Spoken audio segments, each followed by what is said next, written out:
Magandang gabi mga kababayan.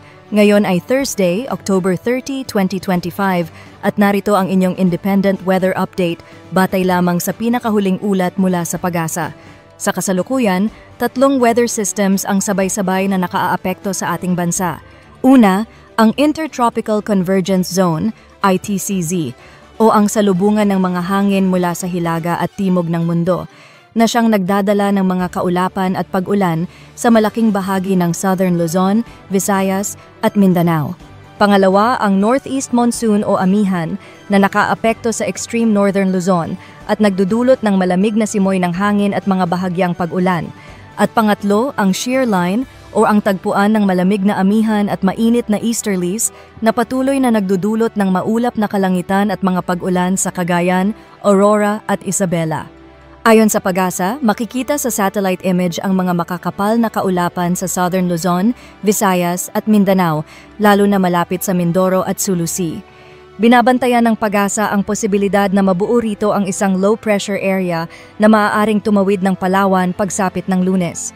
Bukod pa rito, may isa pang low-pressure area sa labas ng ating Philippine Area of Responsibility, humigit kumulang 1,805 kilometers east ng southeastern Mindanao.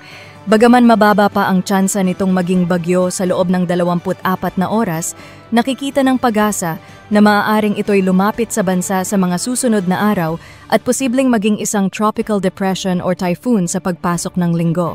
Dahil sa ITCZ, high risk pa rin ng flash floods at landslides sa mga lugar gaya ng Palawan at Zamboanga del Norte, kung saan posibleng umabot sa 50 to 100 millimeters ang dami ng ulan ngayong araw. Ayon sa PAGASA, batay sa Tropical Cyclone Threat Potential Forecast, dalawang posibleng sama ng panahon ang binabantayan. Una, ang LPA na malapit sa Palawan ay posibleng tatawid pakanluran at lalabas ng bansa sa mga susunod na araw. Pangalawa, ang LPA sa Philippine Sea ay inaasahang papasok sa Philippine Area of Responsibility pagsapit ng linggo at posibleng maging typhoon, at hindi isinasantabi ang posibilidad na ito'y maging super typhoon bago tumama sa lupa.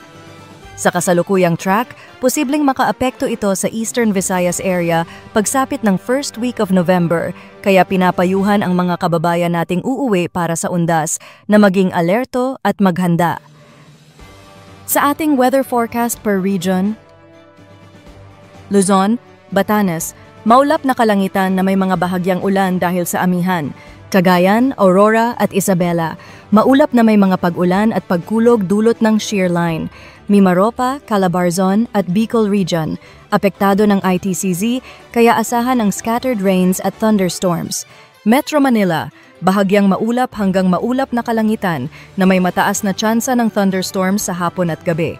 Sa Visayas at Mindanao, asahan pa rin ang epekto ng ITCZ na magdudulot ng scattered rains at thunderstorms sa buong Visayas at Mindanao. Mag-ingat sa mga lugar tulad ng Zamboanga Peninsula, Bangsamoro Region at Northern Mindanao dahil sa posibilidad ng mga malalakas na pag-ulan. Sa sea condition, wala pong nakataas na gale warning sa anumang bahagi ng bansa, ngunit pinapayuhan ang mga mangingisda sa extreme Northern Luzon na mag-ingat dahil posibleng makaranas ng katamtaman hanggang sa maalong karagatan na may taas ng alon na aabot sa 2.5 metro. Sa 3-day weather outlook, sa darating na undas long weekend, asahan ang maulan na kondisyon sa Southern Luzon dahil sa ITCZ at sa Northern Luzon dahil sa amihan at shear line. Sabado hanggang linggo, maulan sa Bicol Region, Calabarzon at Mimaropa, habang may mga pag-ulan din sa Cagayan, Aurora at Isabela. Linggo hanggang Lunes, magiging malamig na ang simoy ng hangin sa Cordillera Administrative Region, hudyat ng pagpasok ng amihan season. Visayas, patuloy pa rin ang epekto ng ITCZ hanggang Sabado, ngunit magiging generally fair weather pagsapit ng Linggo at Lunes. Mindanao, asahan ang mas maaliwalas na panahon simula Linggo, ngunit may posibilidad pa rin ng thunderstorms sa Zamboanga at Bangsamoro Region. Muli mga kababayan, maging alerto po sa mga pagulan at bantayan ang mga susunod na update. Ito ang inyong independent weather forecaster, nag-uulat batay sa opisyal na datos mula sa PAGASA. Magandang gabi po sa ating lahat.